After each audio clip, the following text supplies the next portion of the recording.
నానమ్మ సారీ.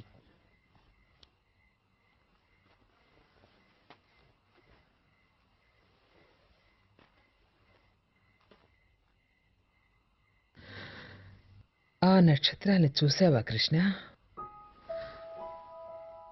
ఆకాశంలో మిలమిల మెరిసే అంతులేని ఆ నక్షత్రాలకి నీకు, నాకు, మీ నాన్నకు, తాతయ్యకు ఓ గాఢమైన విడదీయలేని సంబంధం ఉంది. మీ తాతగారు ఒక స్పేస్ సైంటిస్ట్. ఓంకారం నుండి ఆయన తయారు చేస్తున్న ప్రత్యేకమైన సౌండ్ సిగ్నల్ కి ఓ రాత్రి సమాధానం రావడం మొదలైంది. సడన్ గా ఆకాశంలో ఫ్లయింగ్ సాసర్ లాంటిది ఒకటి కనిపించింది. దాన్ని చూసిన కంగారులో కారు కంట్రోల్ తప్పింది. నేను బయటపడ్డాను. కానీ మీ తాతయ్య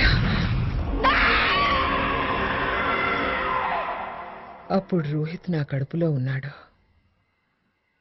యాక్సిడెంట్లో వాడి తలకి దెబ్బ తగిలింది. అందువల్ల వాడు అబ్నార్మల్గా పుట్టాడు. పెద్దవాడైన తర్వాత కూడా వాడి బుద్ధి చిన్నపిల్లాడిలాగే ఉండేది.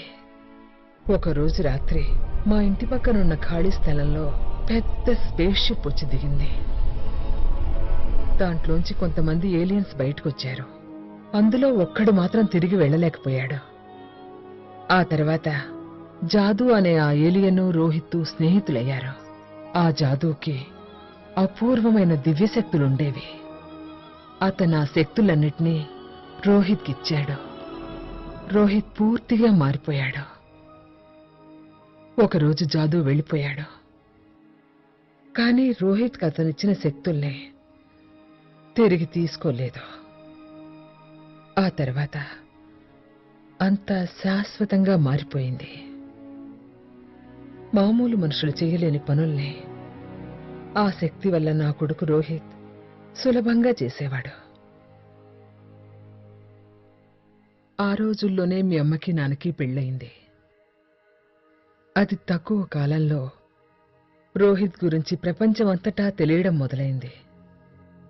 ప్రపంచంలోనే అతిపెద్దదైన ఐటీ కంపెనీ తాలూకు చైర్మన్ రోహిత్ని విదేశాలకు పిలిపించారు.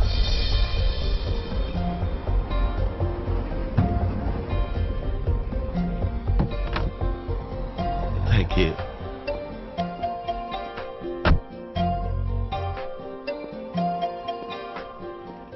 Welcome to Technotronics. Come with me, sir.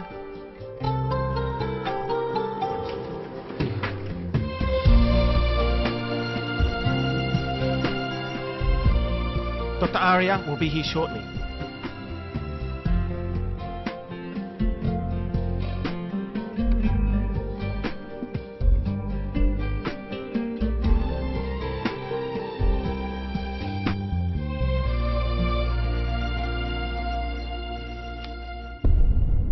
Mr. Rohit, sorry to keep you waiting. That's all right sir. నేను ఊరికే ఈ బుక్ ఇది నేను రాసిన కొత్త పుస్తకం ఫస్ట్ కాపీ.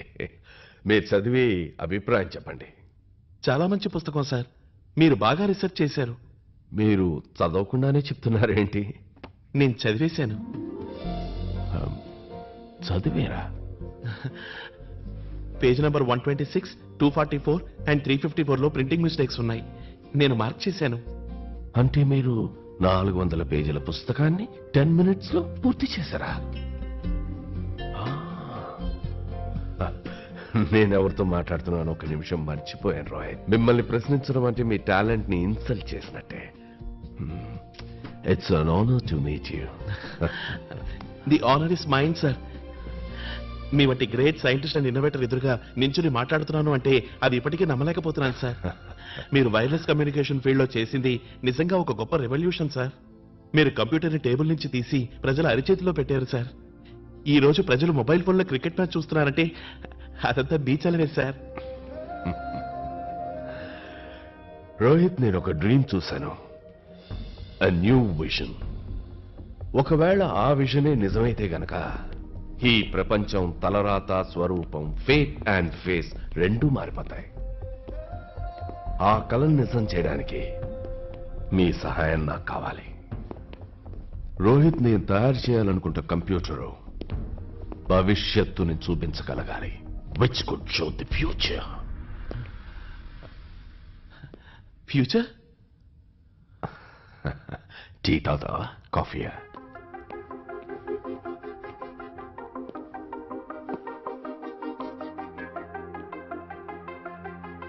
నాకు మీ డ్రీమ్, మీ విషయం అర్థమవుతోంది సార్.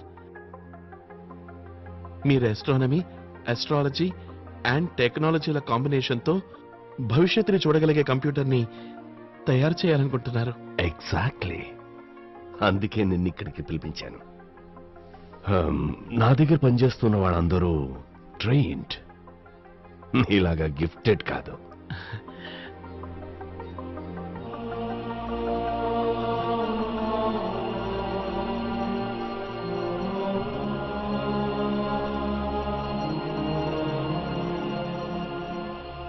ఏంటో ఆలోచిస్తున్నావు? సార్, మనం నిజంగా అటువంటి కంప్యూటర్ని తయారు చేసి భవిష్యత్తుని చూడగలిగితే ఒకవేళ ఇంకేముంది, మనం ఈ ప్లానెట్ మీద ఉన్న మనుషులందరికీ ఉపకారం చేసిన వాళ్ళం అవుతాం. Wars can be prevented. భూకంపం, కరువు, ఉప్పెన అలాంటివన్నీ ఆపగలుగుతాం. ఒకవేళ ఆపలేకపోయినా వాటిని ఎదుర్కోవడానికి సిద్ధంగా ఉండొచ్చు. నువ్వు ఫ్యూచర్ ని చూడడం మొదలు పెట్టేశావు రోహిత్. వెల్కమ్. ఇలా ఈ రకంగా విజన్ అండ్ బ్రిలియన్స్ కలిస్తే నా కల నిజం అవుతుంది, చరిత్రలో నిలుస్తుంది. పూర్తిగా 2 సంవత్సరాలు గడిచింది. అసాధ్యం అనుకున్న పనిని నా కొడుకు రోహిత్ సాధ్యం చేసి చూపించాడు. తాను భవిష్యత్తుని చూడ్డానికి వీలైన ఒక కంప్యూటర్ని తయారు చేశాడు. ఆ సమయంలో మీ అమ్మ నిండు చూలాలో. హలో బాబు, రోహిత్, నిషని హాస్పిటల్లో చేర్చాను. అక్కడి నుంచే మాట్లాడుతున్నాను. బాబు, కంగ్రాట్స్, నువ్వే క్షణమైనా తండ్రివి కావచ్చు. నువ్వు త్వరగా ఇంటికి వచ్చేయి బాబు. రోహిత్, ఏమైంది బాబు? అదోలా మాట్లాడుతున్నావే? నా శక్తుల్ని దుర్వినియోగం చేశారమ్మా. ఈ లోకం చాలా చెడ్డదమ్మా. నువ్వే దిగులు పడకమ్మా. నేను వస్తున్నాను, నేను త్వరగా వచ్చేస్తాను. కానీ నా రోహిత్ రాలేకపోయాడు. నువ్వు పుట్టిన కొద్దిసేపటి తర్వాత మాకు కబురొచ్చింది. ల్యాబ్లో జరిగిన అగ్ని ప్రమాదంలో నా రోహిత్ని కాపాడలేకపోయామని వాళ్ళు చెప్పారు. మీ అమ్మాయి దుఃఖాన్ని బొత్తిగా తట్టుకోలేక కొద్ది రోజుల్లోనే తను వెళ్ళిపోయింది. నీకు 5 ఏళ్ల వయసు వచ్చేసరికి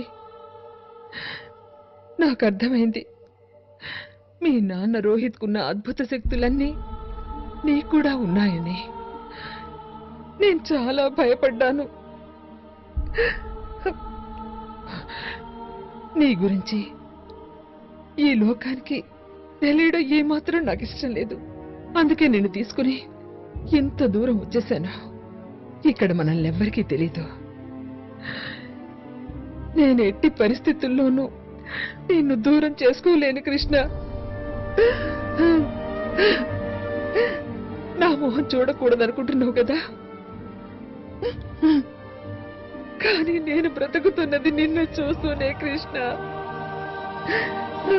నువ్వు అన్నట్టుగా నేను స్వార్థపరురాలే.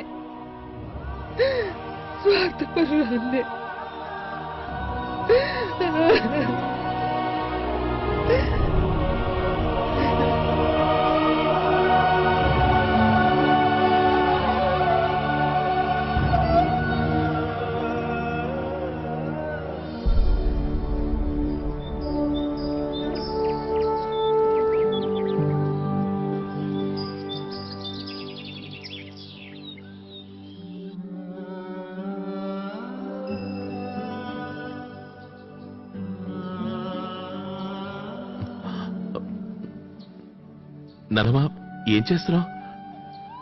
మీ నాన్న బట్టలు నీకు సరిపోతాయా అని చూస్తున్నా.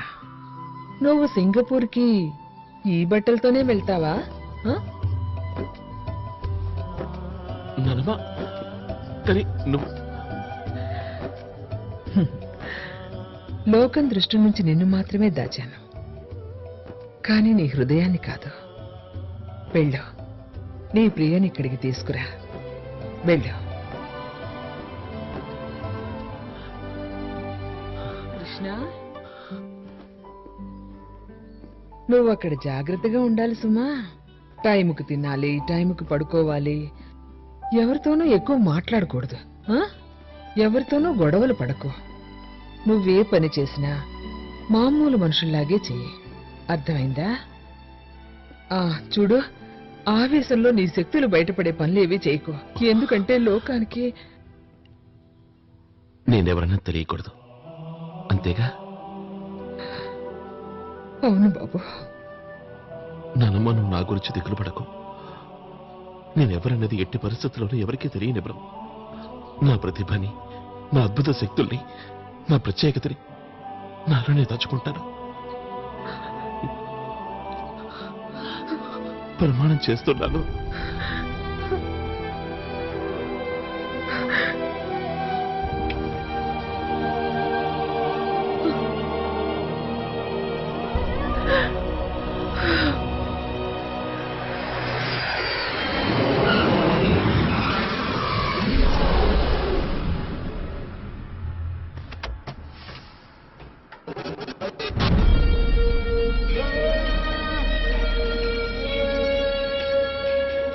Welcome to Singapore sir. Thank you.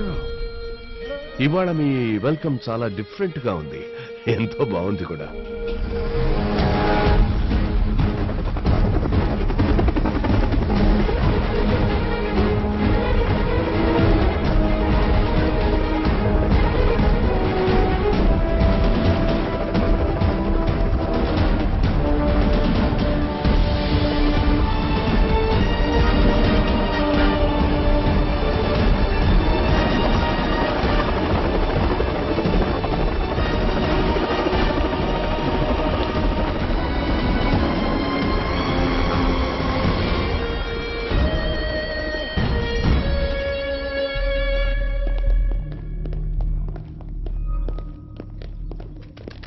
Good afternoon sir.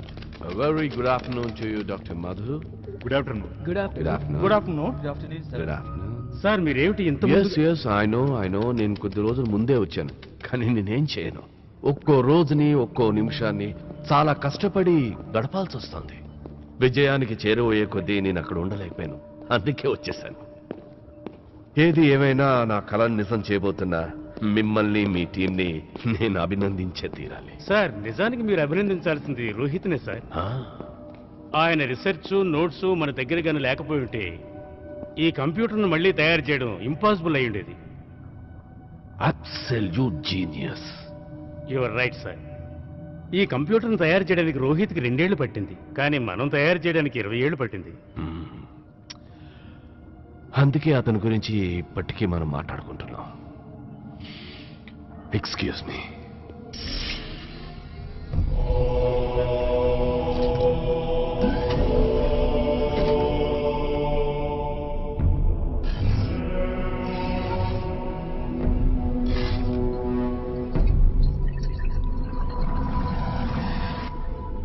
ఇప్పటి వరకు రేపు జరగబోయేది ఇవాళే చూసిన వాళ్ళెవ్వరూ లేరు. కానీ కొద్ది రోజుల తర్వాత మనిద్దరం కలిసి కొన్ని నిజాలని, కొన్ని సిద్ధాంతాలని శాశ్వతంగా మార్చబోతున్నాం. ఈనాటి అతి ముఖ్యమైన సమాచారం ఏమిటంటే, ఇన్ని సంవత్సరాల విరామ కృషి దీక్షలకు ప్రతిఫలంగా విశ్వవిఖ్యాత సైంటిస్ట్ డాక్టర్ సిద్ధాంత్ ఆర్య గారి మహత్తరమైన ప్రయోగం ఇప్పుడు పూర్తి కావస్తోంది. మా ప్రత్యేక విలేకరి గారు ఏమంటున్నారు అంటే, ఇంకొద్ది రోజుల్లో డాక్టర్ సిద్ధాంత్ ఆర్య గారు వ్యక్తి, సమాజం, దేశం, లోకంలో అందరి భవిష్యత్తు చూడగలుగుతారు. అంతేకాదు భవిష్యత్తును మార్చగలుగుతారు కూడా. ఇది ముమ్మాటికి నిజం. ఎవరైతే భవిష్యత్తును చూడగలుగుతారో, మార్చగలుగుతారో ప్రజలు వారిని భగవంతుడితో సమానంగా కొలుస్తారు. కాదు, భగవంతునితో సమానంగా కాదు, ఆ భగవంతునిగానే మనసారా కొలుస్తారు.